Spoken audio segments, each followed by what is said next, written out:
Hi, this is Podcast Payoffs, and with my partner, Gord Bickman, and we're exploring some recent news, and it's mostly a function of Donald Trump being elected again, not reelected, but being elected again as president.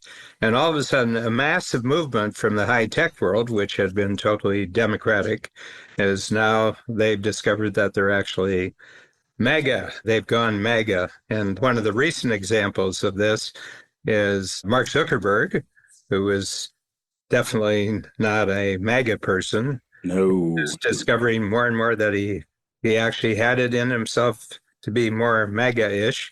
And he was being interviewed by Joe Rogan, who himself was not a MAGA person.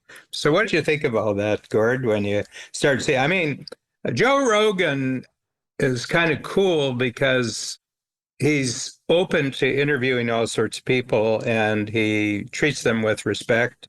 And where he's ignorant about something, he really admits that he's ignorant. And he never was into censoring anything. No. Just the opposite, actually. He's interviewing all sorts of people now who were really trying to keep things from being spoken, Mm-hmm. in the digital world, in the digital universe. They couldn't say certain things. And he was going along with political authorities who were telling them, you're going to only allow this to be said. And that would be Mark Zuckerberg. I'm talking about Mark Zuckerberg here. I found his performance impressive from the standpoint that he was portraying himself as being a totally oppressed person. He and his company were a press person, one of the biggest corporations in the world. I just found it interesting to watch him as a phenomenon of someone who was one way and is now pretending to be another way. So that's basically how I saw it. Mm-hmm. Snake in the grass or change of heart? Who knows? Only Zuckerberg knows. Below his mop of sandy blonde ginger Yeah, it was hair, good. I he's mean, the only one. he had almost reverted back to teenage Mark. Yeah. Oh, I have so many thoughts about this. I watched the video. This will be older news, but we haven't had a chance to get together again to talk about it. And now we're talking about it today. So most people will be familiar when Zuckerberg released that video, like the very polished one, and he went on Rogan as well. And so the point of it is that Facebook had fact checkers. These are the groups, the organizations who were making it impossible for people to say what they wanted to say on Facebook because of the fact checking people. So Zuckerberg announced he's going to move away from the fact checkers. A few details about that. Get rid of the fact checkers. Get rid of the fact checkers. So I had no idea what the fact checking groups were. And then I looked into it and I asked some questions. And apparently there were up to 90 different organizations that Facebook had partnered with or hired who were working to check the facts, so to speak. And Zuckerberg, in his own words, said it got way too political. So Zuckerberg was there. And, you're talking about his appearance. I think it's hilarious because he started hanging out with MMA people. There's pictures of Zuckerberg online. He's training with Alex Volkanovski, former champion, and he's training with a bunch of MMA guys, and he's going into jiu-jitsu tournaments and probably losing more than he wins, but good for him for, in fact, doing that. It's a new capability. Yeah. So he starts hanging out with these tough guys, okay? And he grows out his hair. So he's got this mop of hair now. He starts wearing a gold chain on the outside of his shirt, like Kanye West, and he starts wearing tight T-shirts. And now he looks like a human being. Like Zuckerberg went from Android weirdo to he looks like a middle school bully. And it's an incredible transformation in the way that he's talking and the way that he's looking now. Interesting. Yeah, and he's dropping lines. What the world needs now is more masculine energy. He got that line. My sense was he comes from a background of being, sort of weirdo, nerdy kind of guy, probably when he was grade school, high school, went to college and everything else, and probably had some bad experience of getting beaten up or... Oh, yeah, turbo wedgied. He got wedgied into oblivion. You just know he did. Yeah, and everything like that. And I have nothing against people deciding they're not going to be the 98-pound weakling anymore and that they're going to toughen up mentally and they're going to toughen up physically. And actually, my sense is I saw some videos of him sort of surfing on one of those electric surfboards. Saw that? Yeah. Actually, he looks like he's got good coordination. He looks like he's balanced and everything else. So, I mean, he's probably on some sort of personal journey, to toughen up. I know he's got security details to the nth degree, Hmm. of people who, might take a swing at him or injure him or anything. Actually, there was online contest who's the most punchable face in the world, and he won, I think, about 6 years running the most punchable face. So, I mean, you have to approach it first of all just on a personal level. That he's what is he 40-ish now, something like 40. I don't know how. Somewhere around there, yeah. Yeah, childhood lasts longer, these days than it did in the old days. And so he's doing this. But the big thing is the political shift. And it's not just a political party shift that's going on. I think there's a fundamental political culture shift that has gone on in the recent Trump election. There was a real shift. He was getting significant votes from groups that used to be 100% Democratic. But the other thing shift, and you'd have a lot to say about this, Gord, is the shift in where people are getting their information, and where they're getting information from is not from ABC, NBC, CBS, No. National Public Radio, New York Times, Washington Post.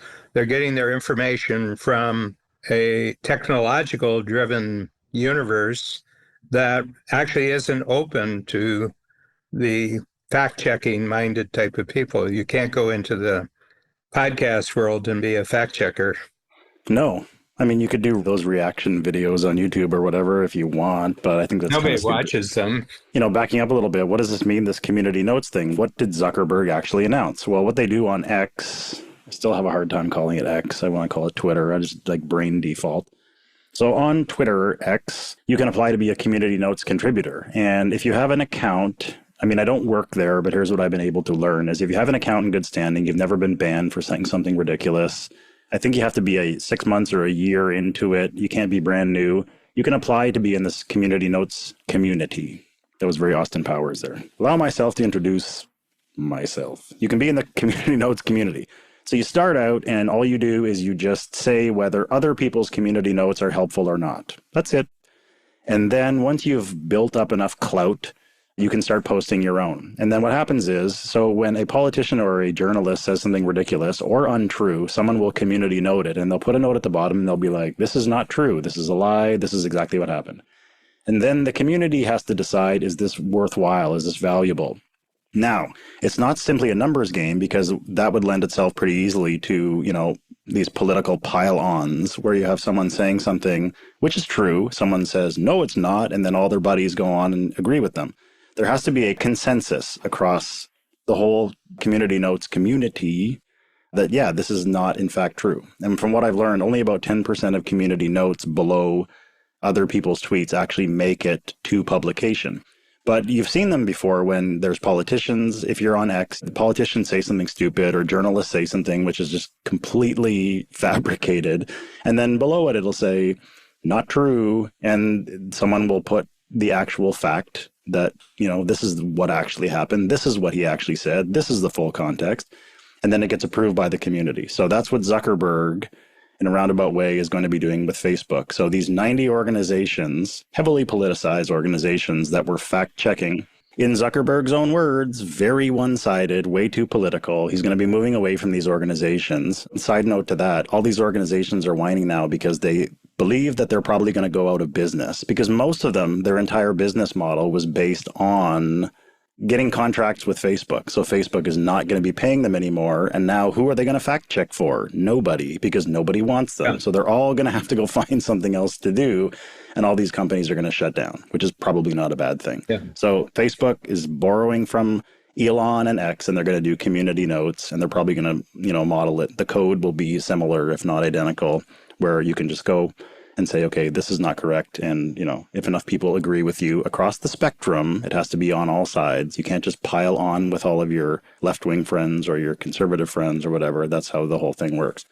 I would say it's earth shattering, not only because the fact checkers, who were not really checking facts, but just injecting their own opinions for a very long time, they'd been working with him since 2006. We're going on a decade now. No, 18 years. Thank you for fact checking me. No, I was just putting in a community note on your comment. See, I know my story, I just don't know the math. Yeah. And here I would say I did the math and it's 18 years. And then you check back and you say, well, Facebook didn't really exist. And maybe it did. I don't know. I don't know the years for 2006, it did, but I think it was still reserved for college students. You had to have a school email address to access it. Because Facebook was started as a way for Mark Zuckerberg and his cohorts to rate the attractiveness of female classmates. That's where Facebook started. At Harvard. That's what it was. And now we have a virtual reality company that is, responsible for the thoughts and opinions of probably half of middle America. Who knew? Yeah. Anywho, it was 2016 that the fact checkers came to be, so going on a full decade now, and now they won't be around anymore, going to community notes. Now, to be honest with you, I have never been on Facebook. I've never been on any other social media. When I say I'm not on it, I'm on it every day, sending out messages, and that's through our social media team at Strategic Coach. So apparently I'm posting enormous number of things every day, but I have no idea what it is, and none of it's coming back to me. I was born in the broadcast world, and I says, this looks like a interesting way to do broadcasting, so I'm not interactive. I personally would not know how to get on social media to either read messages or send messages. I have a team that stands between me and the world, and they pick things that I say. I say a lot of things that are on video and they're on audio, and they send it out. And I trust them to do a good job and make me look acceptable, in the world. But my sense is that if you're doing social media, you're probably not developing a new capability. So if I go back to a previous podcast that you and I did on the 4Cs, essential progress process that we have in Strategic Coach, that unless you're going through a 4Cs process, you're probably not making any progress. And that is, you're committing to something, you're going through a period of courage before you have the capability, but you're moving forward even though you don't have the capability.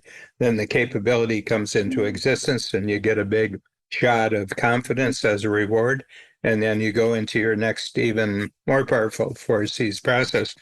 If you're doing that, I don't think you're paying any attention to all this other stuff that's going on in the world. If you have the sense that you're improving by not knowing anything about what's going on in the world, and you are making real progress and you're getting more capable without knowing what's going on in the world, and as a result of your improving capabilities, you're being more creative, you're being more productive, you're being more profitable, then you really don't have to pay attention to what other people are saying on social media. Your attention, your property. Yeah. Where have I heard that before? Yeah.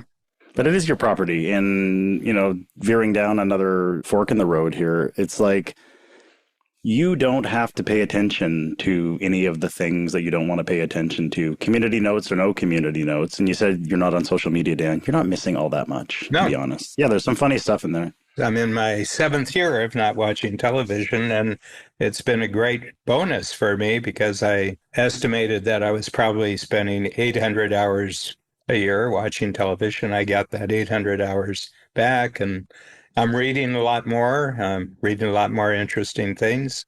It allows me to get everything done on time. It allows me to show up on time, and everything else. So it's been a great benefit of not taking 800 hours of my attention and giving it to an activity that I really didn't get anything back from. And when you think about information sharing, where it came from and now notifications in your pocket, there was a time a long, long time ago where we had town criers. And I thought about this while I was planning this episode because I lived in London, Ontario for just about a decade when I was doing morning radio. And there was this guy and his name was Bill. I don't know if he was retired. I don't know his story. I don't know where he came from, but he used to dress up like a town crier and he'd show up at all the events. I don't even know if they paid him. He might have just shown up there because he didn't have anything else to do. He was a nice guy. So if you don't know what a town crier is, town criers started in, I think it was the 12th century, right up until like late 1800s. So you had everybody, or at least most people who weren't nobility, they were illiterate. They couldn't read anything. The printing press, it didn't even matter if it was there or not because they weren't reading newspapers. Well, in 1200s, there was no printing press. Yeah. So Yeah. the town crier was a guy. I'm sure he wore a big smelly velour suit and he had a brass bell and he would walk around and he would just shout the news Yeah. into the community. So for example, like the barn is on fire. Get a bucket, everybody. The barn is on fire. Or it's like bake sale at Betty's house on Monday. So everything that you heard in that time was hyper localized and it mattered to you. The barn is on fire. Holy smokes. Get the bucket, Billy. We're going down to the Johnsons. Or like, oh, Sally's got fresh baked bread and whatever else the town crier would decide to scream about into your window, whether you wanted to hear it or not. You couldn't read it anyway. So now let's move forward a few hundred years. The town crier guy I don't even know if he's still doing it in London. I hope he's still alive. So everything was hyper-localized when the town crier was screeching at you from below your window. But now it's like a spider farts in Indonesia and you hear about it on your phone because you have all your notifications set up. Everything, every calamity, every disaster, every good news and bad news element nugget across the entire planet can now land in your hand and tell you to pay attention to it. And I just don't think the human brain has evolved or is designed for knowing this much about everything. We just don't have enough buckets in our brain to put all this stuff. And I believe that this is where so much, like, we're talking about like young people are just full of anxiety now and depression. It's like, stop paying attention to everything because it doesn't matter what just happened in South Africa or in northern Norway. It's like, is the barn on fire? If the answer is no, you're okay today. Don't worry about it. Don't worry about it. There's no fire in the barn. Mm. Just stop paying attention to 100,000 things, community notes or not. Yeah. And Dan, you've made a conscious effort. So my point for all of this loose brain ramble was that you've made a conscious effort, not only in writing the book, Your Attention, Your Property, but not watching TV, staying off social media because you recognize that early and, paying attention to that which is important to you. Very much like the people who are listening to the town crier, you decided that, this is not what I'm going to consume because I have other things to do. Yeah. You can tell that there's young people, teenagers, and people in their 20s who were properly trained to focus on what was important, and they've developed real muscle. They've developed focusing muscles, and they're not distractible by a lot of this stuff. And I would say that generally they're happier individuals. They're more productive. So it's a function of proper education, but, I think it's hard for a young person to make their way progressively in their lives if they don't get proper training.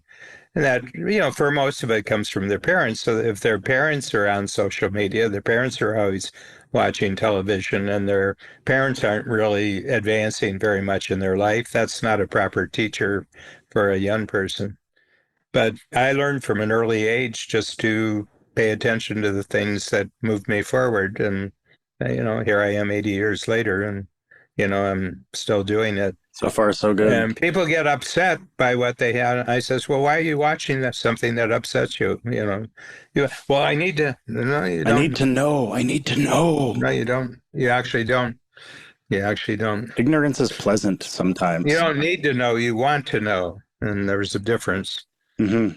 There's certain things I do need to know, but I also want to know about those things. But so, it's an interesting world that we live in, but probably just the same percentage of people today as 100 years ago are going to be successful, and other people are just going to be sort of on a treadmill of aging, going through their life, but not really getting any more capable or getting any more confident in their lives. And that's the way it'll be. And humanity moves forward with a relatively small number of people creating new things and making new kinds of progress, and that's good enough for everybody else. Mm-hmm. Yeah.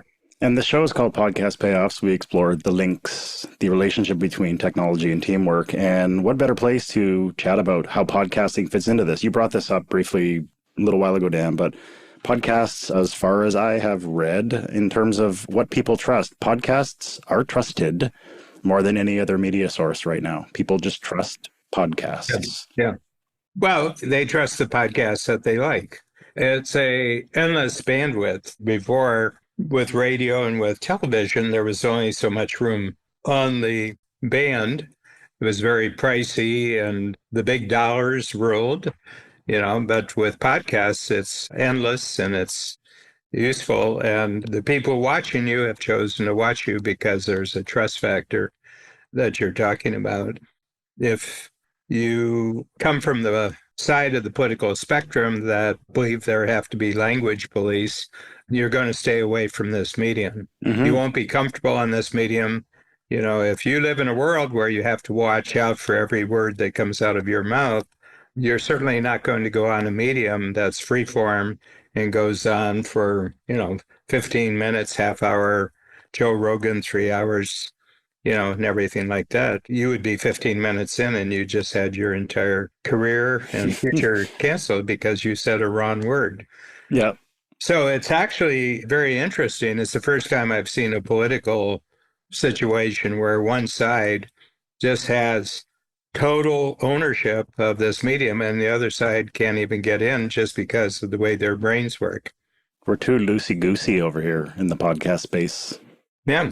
And when you're just talking and having conversations and seeing where it goes, if you're doing... And it can't be scripted. No. I mean, if you're podcasting properly, you're not scripted. Yeah, you show that you're scripted, you're off. You're out. Yeah.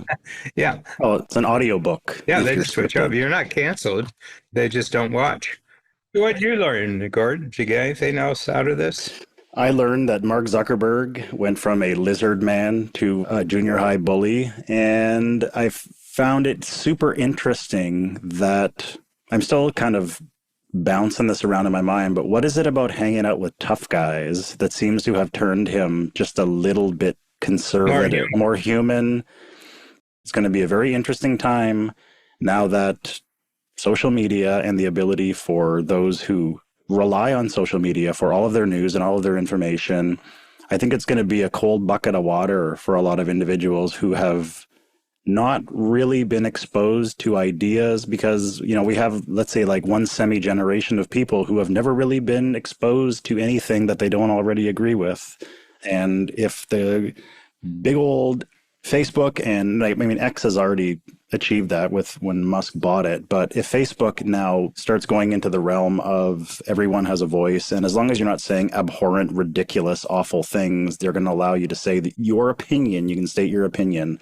I think it's going to be jarring for a lot of people who've never had to really, because there are a lot of people who truly believe that they have every right and every privilege to just live their entire lives without ever having to read, hear, or see anything that does not conform to the way they already feel about the world. So you're going to have a lot of people having mini freakouts, but I think that's a good thing. Yeah. I think we're going back to a time when people were allowed to say what they wanted to say. As long as you're not like actively threatening anyone or making terroristic threats, that's a totally different thing. Like kill all the fill in the blank. Yeah. That's dangerous because there's a lot of mentally ill people out there who go, hey, I should go kill all those fill in the blanks. No, you can't say that. But just, expressing your opinion and having those people, and if you don't like it, there's a mute button on all of these social media platforms. If you don't want to listen to someone, you just turn them off. Mm-hmm. And that's probably the way it should have been done all along. But here we are. Mm-hmm. The circle closes and we're back where we started. And 2025 is going to be a wild, woolly, and very interesting time on the World Wide Web. Yep. Thank you. Thanks, Dan.